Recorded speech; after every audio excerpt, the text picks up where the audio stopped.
This is Don't Panic, episode number 7, recorded July 30th, 2013, on Chromecast, Smurfberries, and Android Apathy. And that can only mean one thing. You're probably watching the Bachelorette season finale on your DVR. Who is she going to choose? Turn that crap off. Instead, you should be watching us. We're Don't Panic, your experts on gadgets, the internet, and you. I'm Shaun Jennings. I'm Colby. Rabideau. I'm Dan. Oh, yeah. And they are mostly awkward. And we are here tonight. Colby, we're so glad to have you back this week. Yay. Yeah, I made it. I'm live in California from the West now. Coast. How's it been out there? It's been cold, to be honest. It's been like 60 degrees. Shit, man.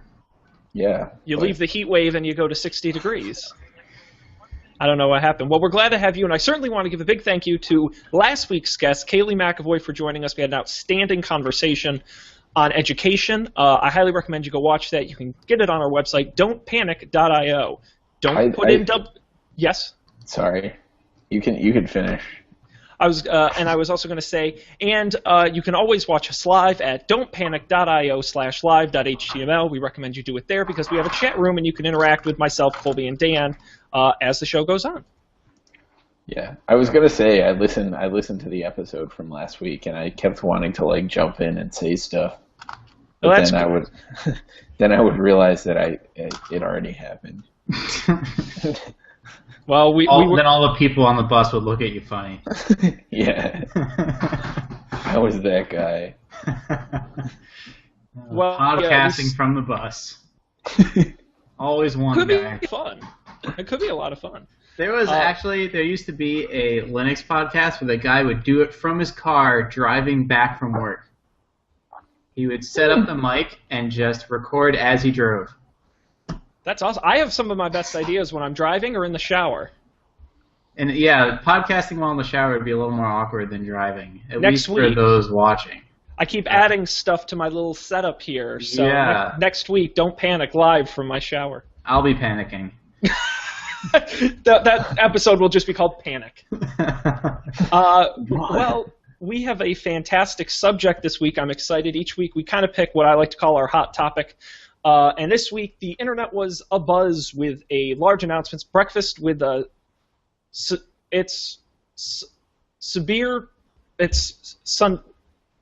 Pichai. Did I say that right? From Sundar Google? Pichai. Sundar. God, I was so close. I knew it. I was so close. Breakfast with Sundar, and they sat down to talk about. That's what I meant. Breakfast with a fine fellow who works at Google, and they sat down to talk about some of the new things the company is coming out with. So we are going to go over what they talked about, what we think of it, what you need to know in brief. And we're going to start off with probably one of the more exciting things they announced. A lot of things have been leaked ahead of time, the new Nexus 7, Android 4.3, and we'll talk about that a little later. But right now we're going to talk about the big surprise of the announcement. Bum, bum, bum, bum, bum, bum. So jelly. Chromecast. Chromecast is Google's answer to, I want my TV on the internet, but it's old and crappy. How do I do that? And so Google has an answer. So I managed, these sold out super quick, mainly because of the price, $35 plus 3 free months of Netflix if you got in soon enough, which lucky enough I did. So that makes this actually about $11 if you include the Netflix value. I mean, crazy good value. So these things just sold out like crazy. But I managed to hop on Amazon, get it 2 days shipped in on Prime. You guys want a little bit of a demonstration, a little bit of a walkthrough? Yeah. Yes. All right, let's check it out. I want to give Google a ton of credit because I don't. And he's gone. Why does Dan break everything? It's never you or me. It's always. Hey, Dan. Hi. Thanks for joining us on the show today. I'm glad to be here as always. You just got to break everything. As I was saying, one thing Google doesn't get enough credit for is when you buy physical items from them, they package stuff super well. So I want to give them credit. This is the little box the Chromecast comes in. We'll do a little unboxing here. And we've either reached a new high or a new low. We're always aiming lower, Dan. So there it is. There's the Chromecast. And I just wanted to show you this because these are the directions you get. Plug it in, switch inputs, set it up. That's it. 3 steps. That's it. And one of them is plug it in. It's that easy. And it comes with this. I also want to say that Google is great when it comes to including accessories. It comes with a micro USB cable, a wall USB adapter, and an HDMI extender. Certain other companies, who I won't name, tend to upsell you on all kinds of accessories, so props to Google for including all of that. I was afraid they weren't going to include the wall adapter. Colby. I guess we're probably going to talk about this momentarily, but how does it connect to the TV? Does it plug into the TV? That's a great question. It is a HDMI, standard HDMI tip. It does not support MHL, and if you're not familiar with MHL, it's just a standard that provides electricity through the HDMI ports. The Roku streaming stick they came out with requires MHL. A lot of the new sort of computer-based plugins require MHL.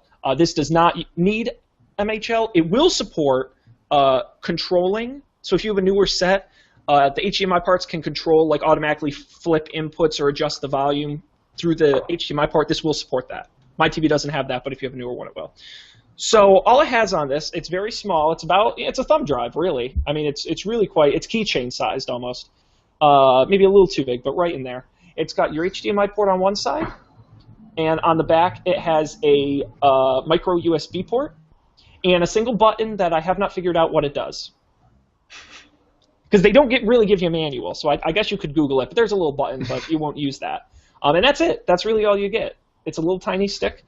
Like I said, it comes with the cord. Now, it does require you plug it in. That's what's different from a lot of other streaming solutions that plug directly into the TV. That's why instead of MHL, they went with you have to plug it in. You can use your USB port on your TV, or, thank you, Google, if you don't have one, they include the wall plug, which I was very thankful, and I was afraid I'd have to dig one up or go buy one. So it's very easy to do. So what I'm going to do is, let me flip my camera here.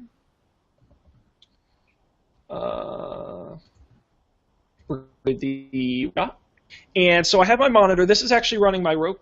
Why did you flip back? If only there was someone who could figure this technology stuff out for us. You know, if I had a computer that didn't suck, and we'll talk about this in a minute, this would all work much better. But this is actually streaming off of my Roku right now. I've been a longtime fan of Roku. That's why I wanted to jump and get this to compare the two. I'm actually sending the image from my iPhone to the Roku. But I'm going to plug this in the back of the TV. I'm very thankful. I'm going to try and do this while not falling out of my chair. I'm very thankful that they gave me a... Falling out of your chair makes for good TV, though. Oh, boy, does it. I'd never live it down. Between that and breaking my neck. Yes, and the HDMI extender, thank you again, Google, for doing that, because a lot of times you can't get to those, so they give you a nice little extender as well. So I will say it's already been set up and I've been using it, but setup is, I don't know what wizardry they do. It's absolutely incredible. I never had to tell it what Wi-Fi network to use. I never had to tell it my network password. I didn't have to do anything, and I live in an apartment complex where I get like 100 other networks. I swear to God, I plugged it into the TV. Google said, we're going to find the network. It found my network, found my computer on my network, and I believe it did Wi-Fi direct to my laptop to get the information and then connect it to my network. Don't you need like a setup app? You do. Something? It's a file you have to download and run on a Windows or Mac. But can you do it through just your phone? I don't believe so. I believe you need a laptop or desktop to do it, as of now. But it was so simple, it's like my mother could do it. I mean, it was really, not to degrade her, but it was really easy, and I want to give credit for that. I don't know how they did it, but it was super easy. So let's flip inputs here. Oh, I forgot that doesn't work. Bum-bum.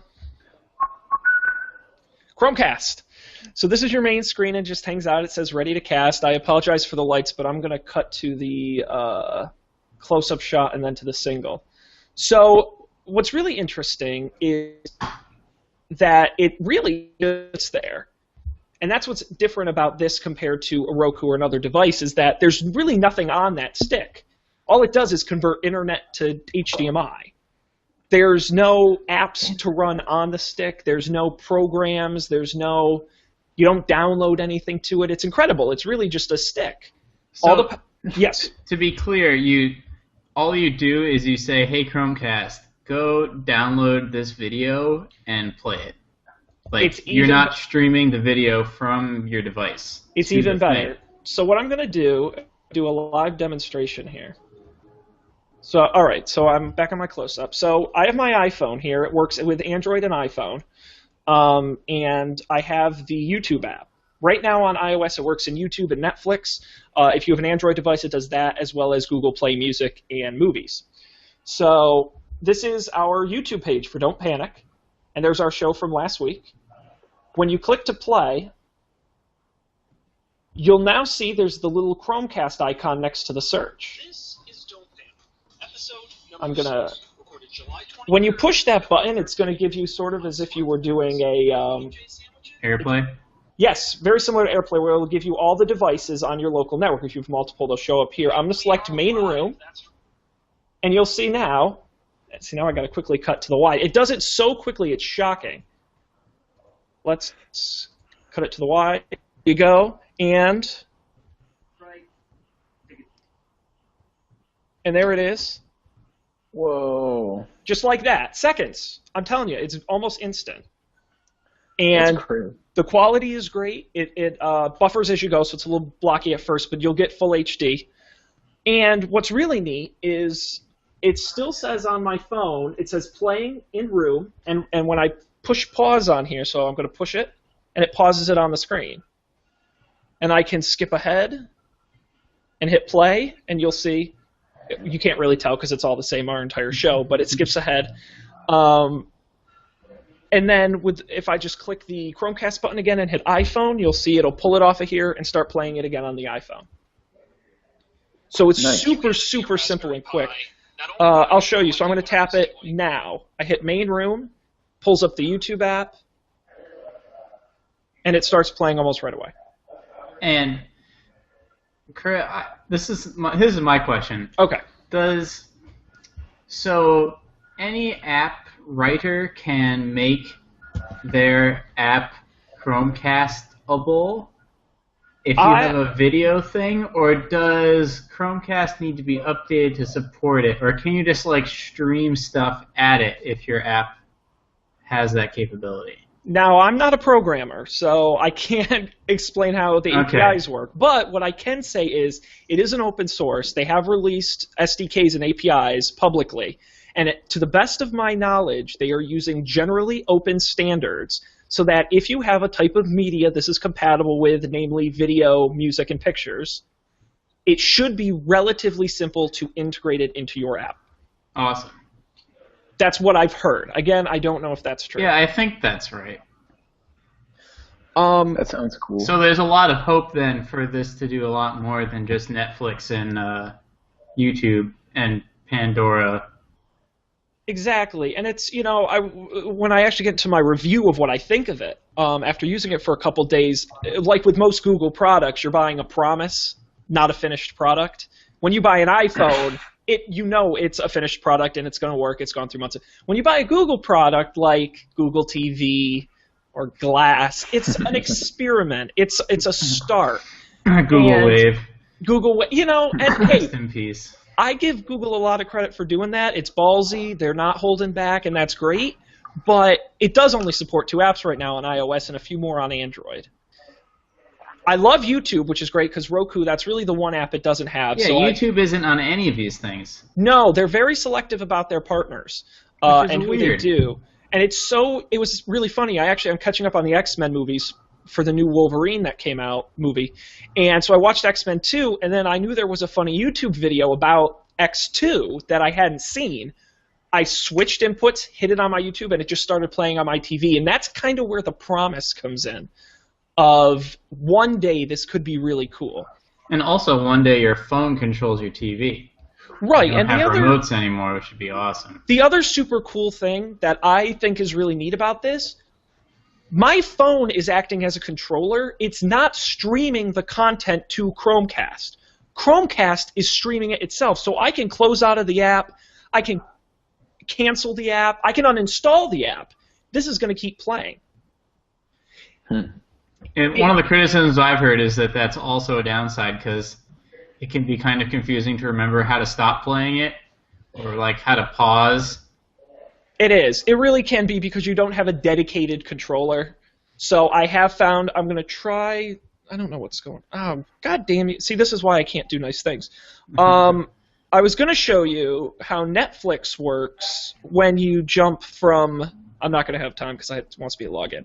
But if you start a Netflix movie on your phone and you go to their web page and you're on the same network, you can actually control it from the web page and close out the phone or open up the phone and close. That's sort of the eventually where it'll go. That takes a little more integration. But hopefully YouTube doesn't. YouTube does, I believe, actually support that. So actually, I'm going to open up YouTube in my browser here. Can you start Netflix videos on your Chromecast from your browser? All right, it's not going to let me.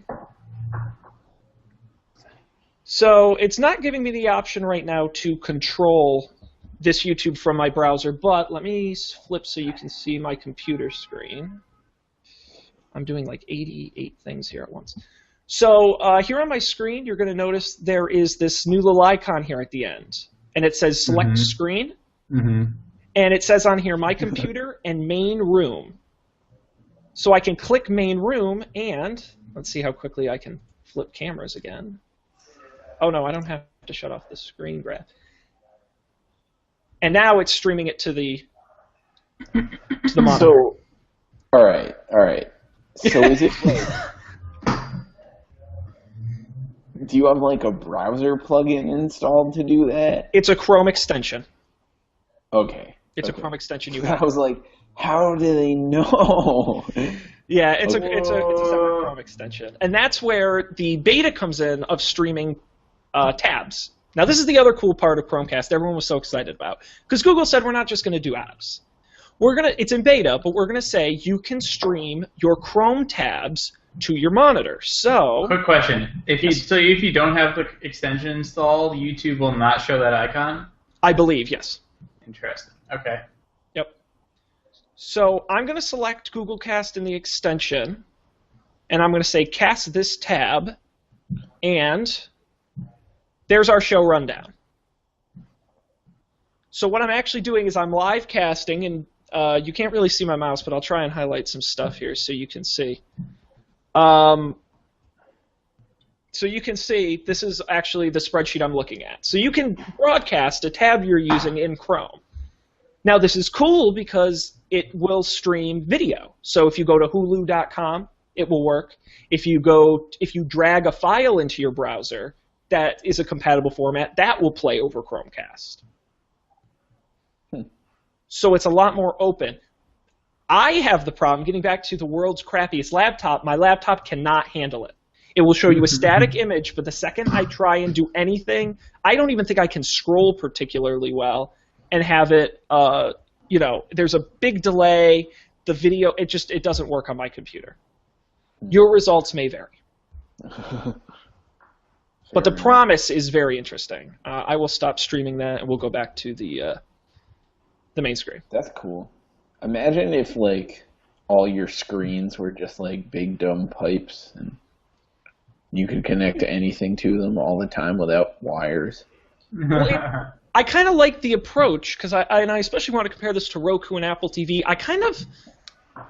Provided they actually follow through, I actually really like the approach of we're not going to put any kind of crazy stuff on the stick. The stick is purely something for you to throw content at and watch it stick. I think that's really interesting. Chromecast, I have a crappy laptop and my iOS phone. But if you're somebody who has an Android phone, an iPad, a Nexus 7, a laptop, you're going to love this thing. The more devices, this is for the person with all the devices, because what's going to happen is you're going to be on your couch on your iPad looking at YouTube videos. You're going to click play, and assuming your TV supports it, your TV will actually flip inputs, go to Chromecast, and start playing the video in seconds. That's cool. That's, I think, where the promise comes in, is just this sort of instant, connected, browse through your device where it's most convenient, but play it where you want to see it. I agree. That's cool.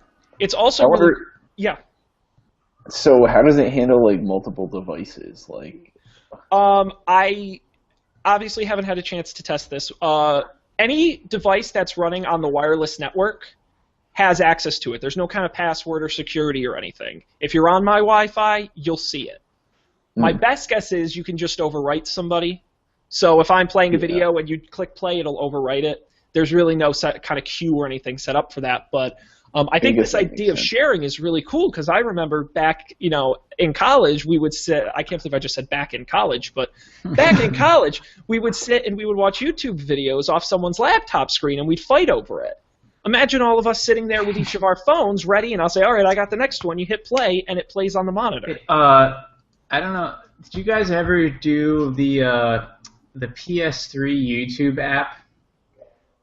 We're all Xbox people. So the PS3 YouTube app had this thing called pairing, where it would generate a URL on the device, and you could go and visit this page with the specific URL or scan the QR code, God forbid, and then you would get this UI that shows like a playlist of things that's going to be playing, and you can add things to it, or you can just kick the video off that's playing right now. So what we would do, and this was like far ahead of our time just because we so happen to have a PS3 with this app installed, is that we would just sit around and do that around a TV, which is really awesome. So I have a feeling that sort of social management stuff will be coming, especially because like the Nexus Q did that, and that was a year ago, and they never actually released or sold that. So I have a feeling that'll be coming because the PS3 does it already. It's a little bit clunky, so if you combine those two things, this would be awesome. The social sharing is really the future. I mean, imagine this with Spotify integration. You make a collaborative shared playlist, and it plays over your TV. You got the album art. Actually, I believe, because Google Music does connect, and I believe you can do shared playlists, so you might even be able to sort of finagle that support. But I think the real advantage to this device is the price. Quite honestly, $35 That's is totally just. fair. I didn't even hesitate to buy one, and Lord knows I didn't need one. Like I said, I already had a Roku. I really didn't need one. But at $35, it's almost a no-brainer purchase. I bought one, but who knows when it will arrive. Yeah, and they're sold out. I believe both on Google Play and I know on Amazon. Yeah, I bought it on Google Play figuring they would get it back in stock first, but we'll see. Yeah, you had to jump really quickly, and I know they limited those free 3-month Netflix. You had to buy it like on the day they announced it. Oh yeah, no, I totally missed that. They burned through them. So, my sort of final review would be that it's a promise, not a solution yet, but it's the best promise I've heard so far. So, I would say if you're a huge Apple person and you buy all your movies and music through iTunes and you own an iPad, an iPhone, a MacBook, then you should probably get an Apple TV. But if you're like the rest of society and you have Android and iOS devices and you have a tablet floating around and, you just want to watch YouTube videos, this is an awesome solution. The thing about AirPlay, though, that makes it really great is that Apple kind of said by fiat, if you have an iOS device and it plays video, it automatically AirPlays, like you don't have a choice. So there is an Amazon Apple TV app, but if there weren't, the Amazon iOS app plays video, so it AirPlays by default, which is really awesome. So there's like thousands of apps on AirPlay already that work. So Apple's pretty ahead of the game there, and I wish that Android had a similar thing. Like, if you're playing video, then right next to the volume button is going to be this thing that says Chromecast, and that's just like 4.3 new feature. Build it into the OS, yeah. I think that'd make a lot of sense. Yeah, I agree. So then it's like their thing that they can like control and make sure it like actually works, as opposed to someone else's potentially crappy implementation. Yeah, but it's great because they can't not do it. Like, I had this stupid app that played 9-second demonstrations of how to do exercises, and even that had AirPlay, which obviously they never were like, oh, we should probably put AirPlay on these 9-second. No, it was just like, hey, there's an AirPlay device on your network, and you have an iOS device, therefore all of your videos are castable, which is really cool. Boom. I think they'll get there. And like I said, I think you'd have to be delusional, and we'll talk about this when we get into the Nexus 7, but no one lives in a one ecosystem household. There are very few people who own only Apple products, who own only, well, Colby says, all right, you're the exceptions. Not me personally, but my family at home. And I have a Raspberry Pi, does that count? Well, exactly, and all this new stuff is coming out. I like my iPhone, but my next phone may be an Android. I don't know, and I think I appreciate the fact that Google is so open and so outgoing with this, and it's really exciting. So if you're a techie, I recommend picking one up and playing around with it. Not for everyone yet, but I trust 4 to 6 Google. weeks when you can get one again. When they finally start shipping and they make some more, that would be the time. So, all right. Well, if you guys have any other questions you want to ask me about Chromecast, otherwise we'll move on. I think we're good. To the other big announcement from I wish my computer were faster, because then I got to get a new computer. This is really getting painful, because what I could do is I could hit Google Cast, I could go to main room, and then I could broadcast my tab on the monitor next to me. That would be cool. As we talk about the story, but it's just so slow and shitty. So one of the other big announcements at this Google event was a new Nexus 7. It's still called the Nexus 7. It's just called the 2013 Nexus 7, sort of like Apple does with the iPad. And while it's not an enormous difference over the existing Nexus 7, it improves in all the right places. So what I'm going to do is, there's a really handy difference chart. Here we go. See, watch the delay it takes to get the cast to update. No, come on. Can we talk about the viability of 7-inch tablets? Absolutely. What are you, pro or con 7-inch tablets? I'm con 7-inch tablets. Oh, I'm so pro. Let's do this. All right, because I feel like the promise. Flame war. It's kind of like how the promise of the 90s is alive in Portland. Like the whole promise of tablets was that you wouldn't have a computer anymore, and not people like us who write code and make podcasts, but people who do email and Facebook and video chat. The idea is that your tablet would be your computer, and you didn't need anything else, and it doesn't get viruses, and there's no configuration. That's awesome. And I feel like with a 7-inch tablet, it's not enough to be a replacement. You can't, it feels even more awkward to hook a keyboard up to it to even do some word processing. And you already have a smartphone, chances are. So do you really need a smartphone and a 7-inch tablet and another computer and maybe a tablet? It just feels I'm not saying they shouldn't make them, but where is the 10-inch tablet that's it seems like Google's yeah, we have this Nexus 10, we haven't updated it in a while, but the Nexus 7 is awesome, and it is awesome, but why can't they make an awesome 10-inch tablet? Because that's, where it's at, I think. I can give you 3 counterpoints. Okay. 1, people joked when phones like the Galaxy came out. I don't know if it was even the original, and they said, no one's going to want a phone that big. They said, who's going to buy a phone that big? And then they made the Note. And they said, no one wants a phone. Consumers like choice. So I don't think 10 is the be-all, end-all. I think it's important to have a range of size devices. And I think 7 is finally that sweet spot. I had an iPad, and I found it wasn't too big, but it wasn't quite as mobile as I wanted it to be. That's one of the big benefits of having a tablet, is you can take it with you. And 10-inch is kind of a cumbersome size to be traveling around with a lot. My second point is I don't think we'll ever live in a world where a tablet is your be-all, end-all computer.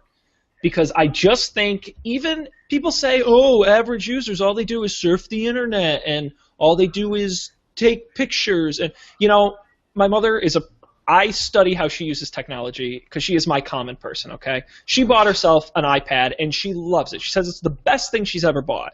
She reads her books on it. She plays games on it. She surfs on the internet on it. And I got home the other day, and she was on her laptop. And I said, I thought you were supposed to only use it. Why are you using your old laptop? And she said, it's really paying my bills on it isn't convenient. It's really hard to organize my pictures on it. She had a list of reasons. And I think, are laptops necessarily going to always be around? No, but I could imagine a world where everyone has a tablet, and then at home there's that sort of one all-in-one touchscreen shared computer experience. You know, I don't think it's necessarily right to say that tablets aren't necessarily the future. My last point is price. People are super sensitive about price. I cannot tell you how many people I yell at because they go out, buy a $500 laptop, and then complain when it breaks in 3 months. And I tell them, you spent half of what you should have on a laptop. And it's because people are price sensitive. That's where the 7-inch tablets come in, because you get a ton of computer functionality at an outstanding value. And I think you just cannot beat that. And until 10 inches can really sort of match that, I think it's going to be a tough battle to fight. I don't know, Colby, where do you fall on this? I mean, I think it depends on your use case, honestly. Like, I like the big iPad, but I could see how the little one, the mini, would be better for, like, or might be better for playing games, or at least certain games. Because some games, like, where you need to keep your thumbs down for the, like, things, or even not, like, I like to lay on my back on the bed with, like, holding the iPad over my head, and it's kind of heavy. So, I mean, I don't know. Maybe that's weird. Such ridiculous problems. No, I agree. It is a problem, but it's at the same time, it's ridiculous. Oh, yeah, totally. I think, like, the can't organize your pictures well is a solvable problem. Like, there's no reason a 10-inch tablet couldn't do that well. Whereas I think on a 7-inch tablet, it would be much harder to organize your pictures well because you can't see as many of them.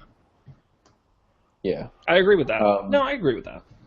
You know, like, I think you're right in that, like, price is a thing for a lot of people, and they probably get a better value for their less money. But if you buy a Note 2, you have a 5.5-inch screen, and then you're also going to buy a 7-inch Galaxy Nexus? Well, you're probably not going to then, right? Right. I mean, you know. But they don't come much smaller than 5.5 inches. Like, the S3 is 5 inches, maybe even somewhere between there, or S4 or whatever it is now. I think it's 4.5. 10 inches is awfully, awfully big, and it's, you know, I guess you're right, and it does vary by person to person, but given the choice, I would take a laptop and a 7-inch over an iPad. Because it's just, I like to spread my use out, and I owned a Nexus 7 for a short period of time, and this improves on a lot of the reason I didn't like it. But it was a really nice, I had never had a 7-inch tablet, and you realize it's not meant to be your main computing device. It's a consumption device, it's an entertainment device, it's an accessory device. And I don't think that's why it's really fair to compare the 7 and the 10. Now, where Windows 8 is now trying to push onto 7-inch tablets, that I don't agree with. I think that's kind of ridiculous, but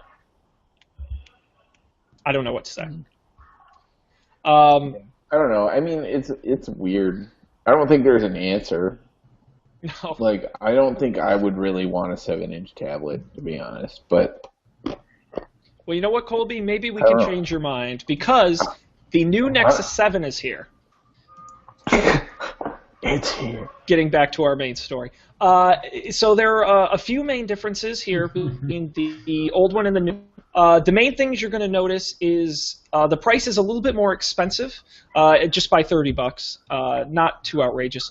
But what you're getting is you're getting a high-def screen, 323 ppi, which is technically considered Retina display, more than what the iPad Mini currently has, which I'm very glad to see because I know on my old Nexus 7 it had a really poor screen. It really wasn't good. They've doubled the storage. It now includes a rear camera, 5-megapixel autofocus, so not the best, and as a public service, I will just say no one should take pictures with a tablet, but you know, if you happen to have it and there's an explosion or something, you can videotape it. They have also upgraded the Bluetooth to 4.0. They've put in a much faster processor, more RAM, wireless charging. And it is now running Android 4.3. We'll talk about 4.3 in a minute, but I just wanted to point out that the main issues I had with the Nexus 7 when I used it was speed. It was a slow device to use. I mean, it was really slow. So I was happy to see that in this. They upped the processor, they upped the memory, and then they also did, and I don't know if you guys know anything about this, and I have to find where they talk about that in this article. They put in new memory technology. Memory technology? Memory technology. Holy crap. Holy smokes. Because apparently, all right, now you're mocking me. That's not nice. Because apparently, whatever kind of too much stuff going on here, I can't. Because whatever kind of memory that they're using apparently gets clogged up. Which the tubes are clogged? The tubes are clogged. I didn't even know that was a thing. Dude. And I found when I was using it, I would boot it up and it would be really fast, and then it would not take long before it was slow, and it would get cloggy. So apparently, and I finally found an article on GigaOM. I'm looking at the same thing. We're smart. Using trim. Oh, okay, yeah. Which... So it takes the allocated memory and smooshes it all into a contiguous block so that you don't spend as much time looking for places to write to. Nice. Yes, exactly. I know what that meant. Seems like a good idea. So I am so happy they did that, because for me, the only things I really had an issue with on my Nexus 7 was the screen, which was crappy, and now it's HD, and the speed.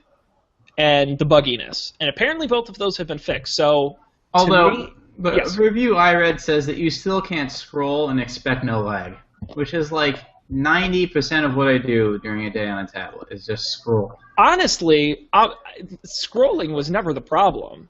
It was opening apps and closing apps that I always found to be a problem. Scrolling, I never noticed that much of a lag when it came to scrolling. So I guess that's a personal thing, and you're going to, notice it as much as you're going to notice it. But I'm personally really, really excited for this tablet, and given the choice... Did you buy one of them, Shaun?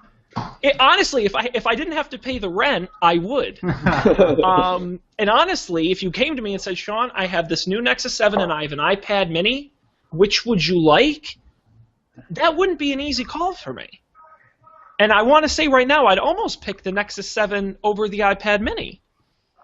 And that was the other thing I didn't like about the old Nexus 7 was lack of tablet apps, which in the last year Google has pushed super hard. They talked about it a ton at I.O., and I know they're really working hard to fix that problem. I don't know. What do you guys think? Does this excite you at all? Do you care? No. At all? No? All right. Well, we're moving on. No. I don't know. Like, that's great that there's something else. I don't know. You'd still rather have an iPad mini? I think so. I don't iPad apps are just like, they're so much like Android. There are so few and far between tablet apps that are really built for tablet, and the ones... Yes, Shaun, this is true. I'm telling you. When was the last time you used an Android tablet? My mom used an Android tablet, and I have to go and fix it all the time. How old is it? I'm telling you, they've fixed a lot of this stuff recently. 4.0. I don't... And first of all, someone has to be anti-Apple on this show, because if it weren't for me, you guys would be like, gosh, aren't our iPhones great? Just work. But also because I think Android is really great, and I give Google a ton of credit because they've covered more ground in the last 2 or 3 years than Apple's covered in the last 7 years. That's true. I am really tempted to switch back to an Android phone, especially with this new Moto X thing, and maybe even some of these other Motorola things that we'll talk about, but I still would have an iPad. Like, I feel like that's almost a really good compromise, is to have an Android phone and an iOS. That's what I had for a while, is I had my iPad before I bought into iPhone. just to like try out what the apps are like, and even still, like the apps, there's just something about them that's just so much cleaner. And it's worth the $100 difference, $100 difference. I mean, it's $100. That's 50% of the device cost. On a Nexus 7. Yeah. I don't know. So I've been using this Android phone for the last 2 days, and like, actually, I don't think the apps are that bad, and like 4.0 is noticeably faster than whatever it was last year. 4.2 versus 4.0? I don't know. Whatever it was last year, like last summer, was not good. Yeah, they did that Butter thing, Project Butter, to smooth out the UI, which made a huge difference. Yeah, good for them. Like, it really shows, and that's awesome. But like, I don't know, there's still all this crapware on my phone, and I still haven't been able to figure out how to uninstall stuff. I have no idea. Yeah, like, Android's not particularly user-friendly.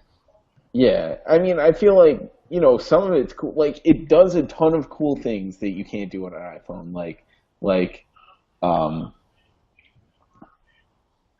Widgets. I don't even... Widgets? No, I don't like widgets. The notifications are really well done. Yes, the notifications are nice. I literally can't think of anything. Like, I mean, I like that, like, you can set different browsers as your defaults. Like, that is something I want. My number one favorite Android feature is Intents. This idea that you have, like, a message that you're passing, and there's a select number of receivers that are configured to receive that message. So, like, if you press a share button on a picture, there are apps that are configured to receive pictures and can do things with them versus text versus sound and things like that. And on iPhone, it's like you press a share button, you have to hope that the guy who wrote the app put in all the extra effort to, like, put a Chrome browser so you can open it up in Chrome or Safari, or open up an email address in the native app and the Gmail app. Like, that's all incumbent on the developer, whereas in Android land, if you just, like, your app says, I take emails, then anything that says, I have an email to send, that app that you wrote shows up in that list. So yeah. I think that's really cool. I really wish Apple would do something like that. I mean, I guess I get the sense that you can kind of do that on iOS. You like can, Dropbox, but the like that role is reversed. Files. So yeah, like, no, right. Yeah. Which, I mean, that's right. No, you're right. But I think at the same time, like, some of the stuff with that gets weird, like navigating, like the back button. WTF, man. Yeah, like, the back button is inconsistent. It's so confusing, and I mean, part of this is also probably that I'm just not used to it being a thing, and also the menu button, like, because I've several times I've been like, I don't know what to do, like I'm stuck on this screen, I don't know what to click, which is a symptom of my ignorance, but also annoying. But I don't know. Right. We'll see what I think after a couple more days, I guess. All right, we'll let it sink in, and unless you guys have any other final thoughts on the Nexus 7, we will move on to the other part of the Google announcement. But wait there, because we have Jellybean 4.3. Now, a lot of people thought we might see Key Lime Pie, which is hypothetically the next version of Android, but not yet. Instead, they decided to go to 4.3, shipping on the Nexus 7, rolling out to other Nexus devices incredibly soon. And if you don't have a Nexus device, good luck with that. You'll get it eventually. Talk to your carriers. So we'll quickly run down the new features. Really nothing, crazy exciting, but a couple really interesting things. The first is support for restricted profiles. Now, this is one thing that Android does that I know a lot of people and iOS has yet to include, which is individual user accounts. This was actually great because when I had my Nexus 7, I would share it with people, and I actually had a guest account. And each person can have their own account with their own apps. What this does is it actually creates restrictions on individual profiles. So say you want to share the device with a kid, but you don't want them spending $1,000 on Smurfberries or some ridiculous thing in an app. You can actually lock them out of certain apps, certain purchase rights. And for guest users, you can lock them out as well. So the title of this episode is Smurfberries. Is what? Smurfberries? You laugh. That's a real thing. People spend money on that. So that's really cool. And sort of plays into that idea of your Nexus 7 being sort of a whole family device. It's something you leave on the coffee table. And anyone can just jump on and use, which I think is a really cool idea. We also have OpenGL for high-quality graphics and gaming. I don't know what that is, but it sounds important. It's awesome. Is it that big of a deal? Yes. And it's open. Yeah. And it's good luck because it says GL. So. I like that. They also included support for what's known as Bluetooth Smart, which is the next version of Bluetooth, which is Isn't designed... that just Bluetooth Low Energy? It is, but I think they added something else to it. It's not just because isn't 4.0 low energy? That's and then they tweaked Bluetooth 4.0, yeah. Yeah, so this is a little bit above 4.0. It just adds in a little more communication. Okay. Between your device for things like Fitbits and the like. There's also notification access. Developers can now access the notifications. So you can actually, so your app can actually look at the notifications a user is getting and interact with them. And they also included some DRM management, including streaming protocols they previously didn't have included before, such as MPEG-, and I don't know what that is, and other things. So that is Jellybean 4.3. Yay. A small upgrade, but for some, I'm sure they care. Okay, so any last thoughts on the Google announcement this week? Nope. Nope. A big no from the two Apple guys. Motorola announced some phones that are all going to be less awesome than the Moto X, so... Yeah, it's kind of, I gotta chide Google a little bit because they have just been on the worst announcement run I've ever seen. The Nexus 7 was leaked more than any other thing I've ever seen. We had pictures, specs, video. The Moto X has been leaking like crazy. These droids leaked like crazy. But at the same time, what do we know about the Moto X? There are pictures. But what do we... who cares what it looks like? There was Rogers in Canada released a video showing one of the main features of the phone, which is that it's always listening to you. Which it turns out the other phones do, too. Well, they do, and they're going to do that going forward. But still, it's like, yeah. I don't know. It's just a little silly to me. And then they have this big event where they pull off the curtain and they unveil it, and they're like, big whoop. I don't know. I have a feeling there's going to be something more than just what we know. What do you think they're going to do? I don't know. Put in your prediction now, Dan. We're recording this, so we can play it back when you're wrong. Go ahead. I think it's going to be I think it's going to have really good battery life. I think it's going to be always listening. I think the screen's always going to be on, like one of the other Moto X phones, so you don't have to flick the screen on when you want to check the time or look at a notification. That'll be in a super low power mode. And I think it'll do all of that while having good battery life. I think that will be the killer feature. Fair enough. Colby, what do you think of the, you want to make any predictions on the Moto X here? Anything you'd like to see? I honestly, I don't know anything about it. I'm sorry. It's an Android phone? I didn't know that. It's an Android phone? It's the first Motorola phone that will have been designed entirely by Motorola since it has been owned by Google. Oh. And there have been a lot of leaks and speculation. I see. They're announcing it soon. I don't know. That's cool.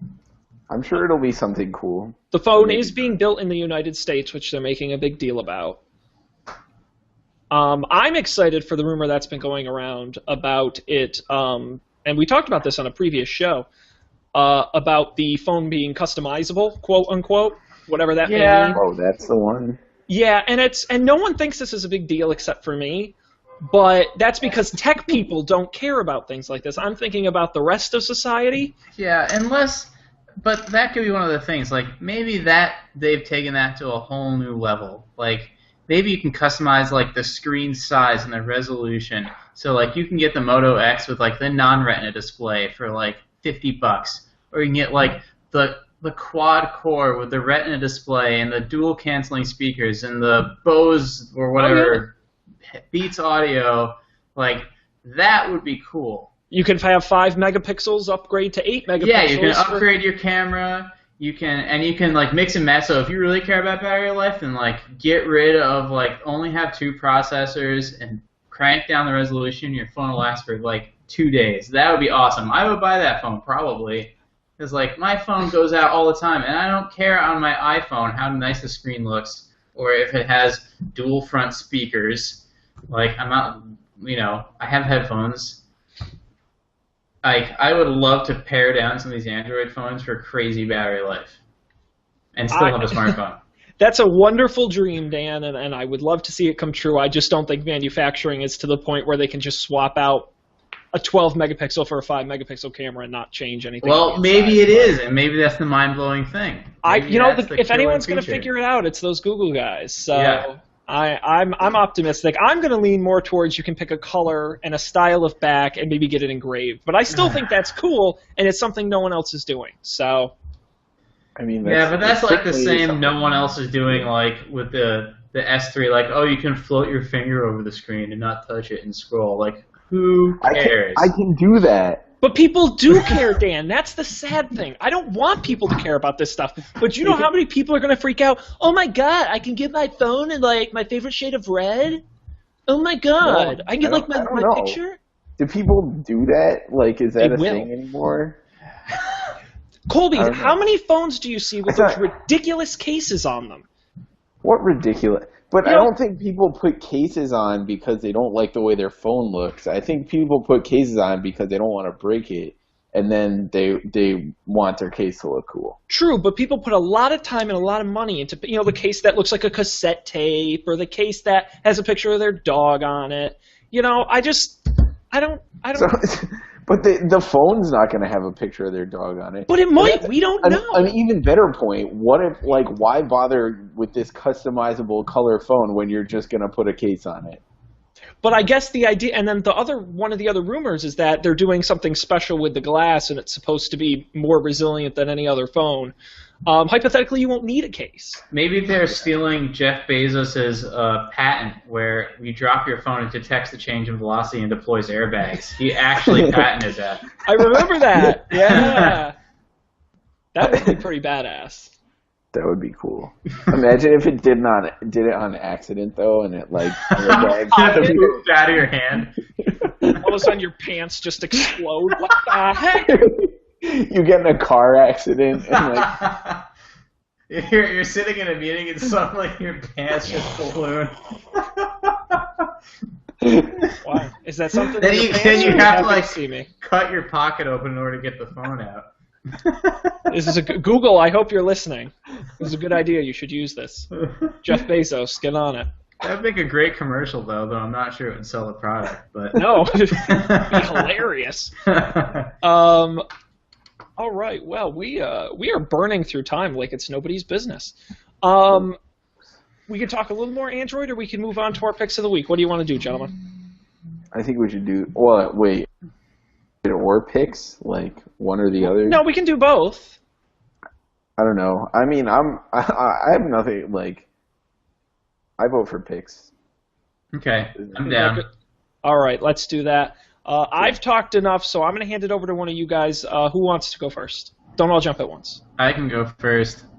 All right, Dan, you're going to show us Discourse. Yeah, so I'm going to share my screen in the meantime. So Discourse is like a reimagining of forums. So here's their homepage. We'll just skip to try Discourse and hope it works. So a forum. Back in the old days, people used to congregate on the internet on forums before there was Twitter and Facebook. And it was kind of great because you had like oh, you have your Android forum, or like, I don't know, video game that you really like forum, and all the people who really like video games were there, and they were synchronously talking, and it was high signal, but really clunky, and the software was terrible. So Jeff Atwood wrote this sweet thing called Discourse. I think it has a long way to go, but it has some nice ideas. So you kind of have some social features. You can look at, oh, this post is highly liked. This post has lots of posts. So we can go check out, let's see, can we sort by likes? We'll just check out this one. Whoa, check out this crazy paper artwork. And loads it up. And this is pretty awesome. Check out the video. And the video like embeds in the page, which is nice. People can respond with videos. You can respond with images and GIFs. Everything works really well. You get suggested topics based on like natural language analysis and things like that. And anyone can create their own discourse. You can either pay for it to be hosted, or you can download the source code. It's open source, and do it yourself. So we could actually have a Don't Panic discourse, which would be pretty awesome. And you can configure all these categories. So the default view is just like a splooge of everything that's happening right now, but you can go over to categories and see, like, here's the gaming stuff, and here's like the tech stuff, robots are taking our jobs, things like that. And you can customize all this stuff. I think it has a long ways to go. I think it kind of falls down in face of a lot of what we do today being really synchronous. Like Twitter pushes to you when you're notified, email is in your inbox, Facebook shows up in your Facebook notifications. It's tough to add another thing that you're going to check, especially when it's like you have multiple discourses that you're following. But I love forums. I grew up on forums since I was post-BBS and post, what were those things called, news groups. Forums were my news group. So I'm happy to see them get a little bit better. So discourse.org, try it out, make one. Because, Facebook groups are great, but they kind of suck. And Google Plus communities are great, but they also kind of suck. So I think it's cool to have a thing that's dedicated to group discussion. Well, and I know we don't usually have conversations about our picks, but I think this is super, super, super cool because I see people have conversations like over Twitter and like all these places. You can never track it. You can never. I mean, I still Google stuff and get answers on old forums all the time. Yeah. And the fact that this is open and anyone can put it on their site, I think is really cool. This is, I think, one of my favorite picks we've done. So I'm nice. Excited. I think this is neat. So cool. Yeah, I think it's cool too. Like, I think it would be awesome for something like, when at school, like Computer Society, or like, and then they could have Flame Wars like more readably. Yeah, like the good old days of Flame Wars. Civil conversation. No, it wasn't civil. Far from it. Just easy to digest. All right, well, Colby, I am looking at this, and I have no idea what it is, so I'd like to learn more. It's Shadowrun Returns. Tell us more. a while ago, I went on a Kickstarter kick for a while. Just like backing things that I thought were cool on Kickstarter. And at one point, I can share my screen here, I think. We have the technology. We got the power. All right. Where's the button?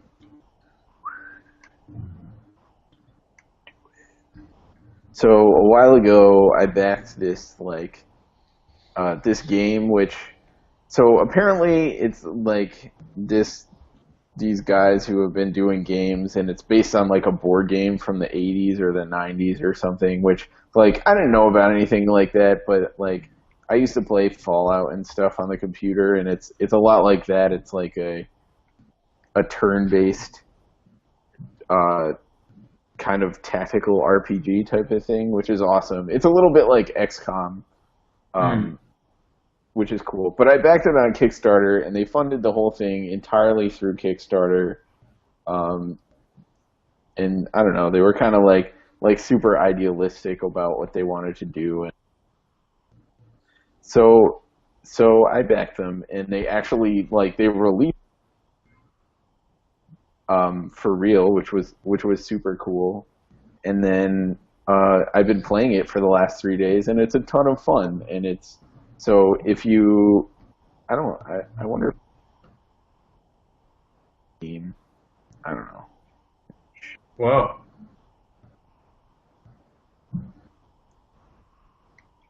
But it's available on Steam. It's available on. You got some screenshots here. It's fairly simple. It's kind of old school, but it's a ton of fun.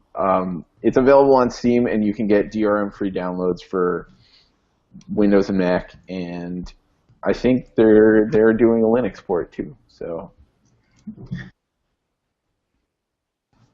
Yeah, that's my story. Check it out. Cool. I don't know. Cool. Shadowrun Returns. Their website is harebrained-schemes.com. Their Kickstarter raised over $1.8 million. So definitely really cool stuff. I'm always happy to see a successful Kickstarter campaign. So, Shaun, tell us about your pick. Well, Dan, I'm glad you asked. When I do my picks, I like to have them solve some kind of problem you didn't know you had, which is the story of our lives, quite honestly. So, yeah. How many times have you gone to your weather app and it's given you the 2-day forecast, the 5-day forecast, the 10-day forecast, temperatures, rain 5 days from now, and you said, I just want to know what it's going to be doing half an hour from now when I get out of work, or what's it going to be like in an hour when I have to go out?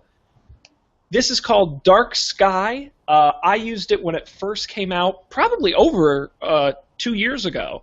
And I've had it ever since on my iPhone and my iPad, and it is an awesome app. So what it does, and I'm showing the website now, but I'm going to flip back to my camera so I can attempt to show it to you. Okay.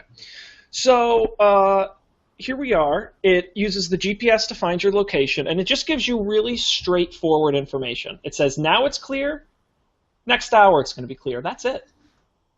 That's the thing. Now I can swipe this up, and it'll give me a little more sort of what the temperatures are going to be, the long-term daily forecast. And I can also click on this radar button, and it will give me actually a really pretty version of the radar I can scroll. But it's not interesting here, so I'll use their they always recommend a stormy place. So you can see there it says, right now, light rain.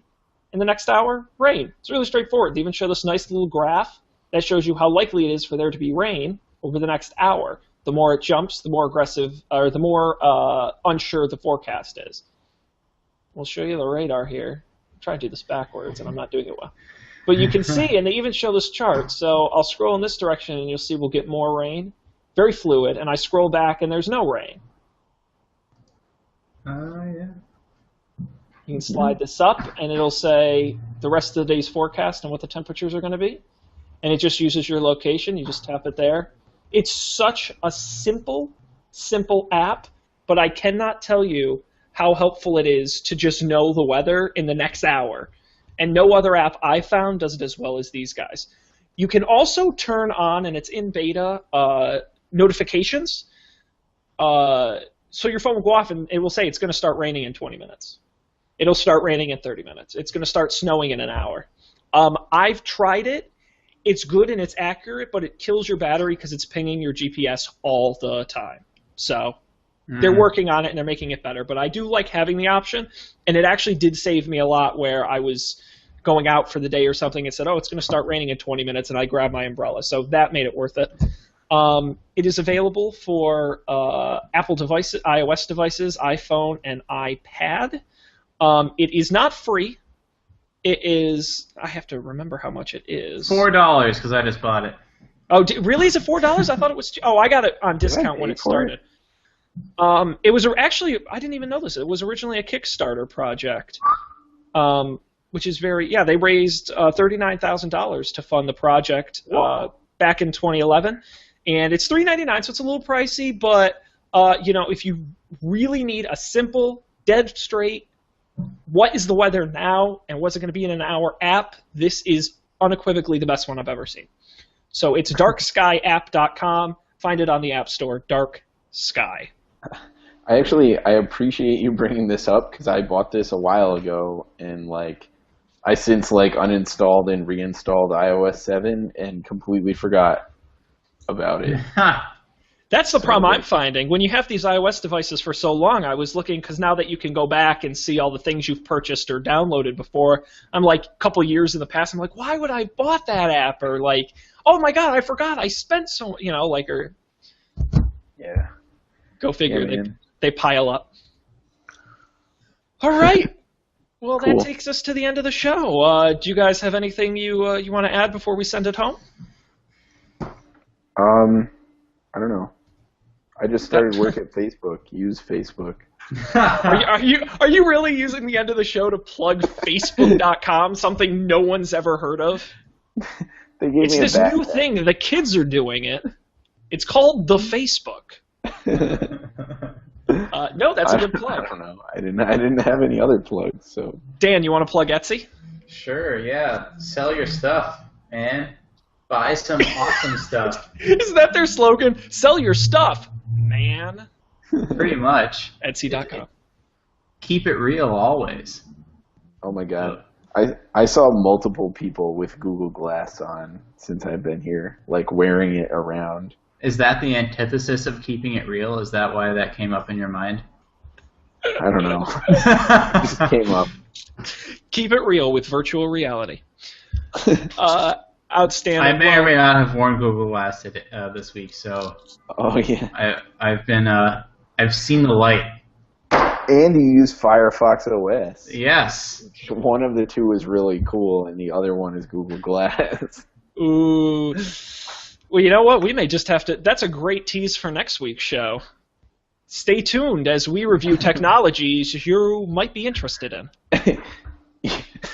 You'll probably never use. That's right, but we're going to talk about it because that's what we're here for. I want to thank everybody out there for listening and viewing the show. Colby, it is fantastic to have you back this week, coming to us from the West Coast.